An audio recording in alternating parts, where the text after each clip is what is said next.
গাইবান্ধা সদর উপজেলার ১১ নম্বর গিদারি ইউনিয়নে মাদক বিরোধী মানববন্ধন অনুষ্ঠিত হয়েছে।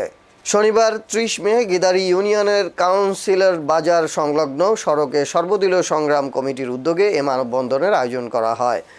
সর্বদলীয় সংগ্রাম কমিটির আহ্বায়ক ও গিদারি ইউনিয়ন বিএনপির সভাপতি মাসুদ রানার সভাপতিত্বে অনুষ্ঠিত মানববন্ধনে বক্তব্য রাখেন ইউনিয়ন শাখা জামায়াতের সেক্রেটারি কুতুবউদ্দিন, বাংলাদেশ শ্রমিক কল্যাণ ফেডারেশন গাইবান্ধা সদর থানা শাখার অর্থ সম্পাদক আব্দুল হালিম, গাইবান্ধা সদর থানা বিএনপির সাংগঠনিক সম্পাদক নূরে আলম সিদ্দিকী পিটন, বাসদ নেতা প্রফেসর গোলাম সাদেক লেবু, ইউনিয়ন বিএনপির সহসভাপতি গুলজার রহমান, যুগ্ম সাধারণ সম্পাদক নাজমুল ইসলাম ডন, অর্থ সম্পাদক ইব্রাহিম খলিল সহ আরও অনেকে। মানববন্ধন থেকে মাদকের বিরুদ্ধে সামাজিক আন্দোলন গড়ে তোলা এবং গিদারি ইউনিয়নকে মাদক মুক্ত করার দৃঢ় প্রত্যয় ব্যক্ত করা হয়। মাদকের রাস্তা না ভেঙে দাও, ঘুরিয়ে দাও, সে যেই হোক। তারা আমাদের কাছে মাদকের দাওয়াত চায় এই এলাকা থেকে। এটা কি আমাদের জন্য লজ্জাজনক না? আমাদের একটা শিক্ষা প্রতিষ্ঠান আছে গিদারি দ্বিমুখী উচ্চ বিদ্যালয়। বিকাল হওয়ার সঙ্গে সঙ্গে দরজা লক করে ভিতরে মাদক খাওয়া হয় এবং আমি সেটা নিচে দেখেছি। এটা কি আমাদের বন্ধ করা উচিত নয়? শহীদ হতে হয়। আপনারা শুধু আমাদেরকে সহযোগিতা করবেন।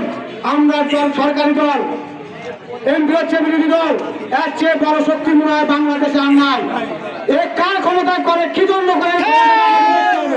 আপনারা আমাদের পাশে থাকবেন, আমাদেরকে সহযোগিতা করবেন। সৌদি যুক্তরাষ্ট্র সহ এই বিশ্বের বিভিন্ন দেশে আজকে এই মাদকে ছয়লাভ হয়েছে।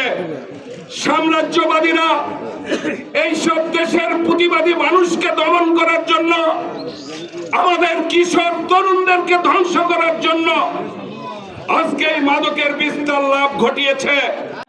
এখানে যে সুদীজন রাজনৈতিক ব্যক্তিত্ব, আজকের এই সংগ্রাম কমিটির আহ্বায়ক, সম্মানিত ব্যক্তিবর্গ, ছোট বড় স্নেহের এবং বয়োজ্যেষ্ঠ মুরব্বী যারা আছেন, আপনাদেরকে সংগ্রামী সালাম জানাই। রাজনৈতিক নেতা নই, রাজনৈতিক নেতার মতো বক্তৃতা দেওয়া আমাদের শোভা পায় না। আমরা সুশীল সমাজ, এলাকায় আসি, সবাইকে নিয়ে ভালো ভালো চিন্তা করি, কিন্তু এই চিন্তা বেশিক্ষণ থাকে না। যত চিন্তায় ঢাকা করো, যত চিন্তায় সচিবালয়ে করো, যত চিন্তায় মিনিস্ট্রিতে বসে করো, এই গিদারি তালে শোক ফেল হয়ে যায়। মাদককে না বলি, জুয়াকে না বলি, তাহলে না বলার বললে হবে না, এটা পদক্ষেপ নিতে হবে।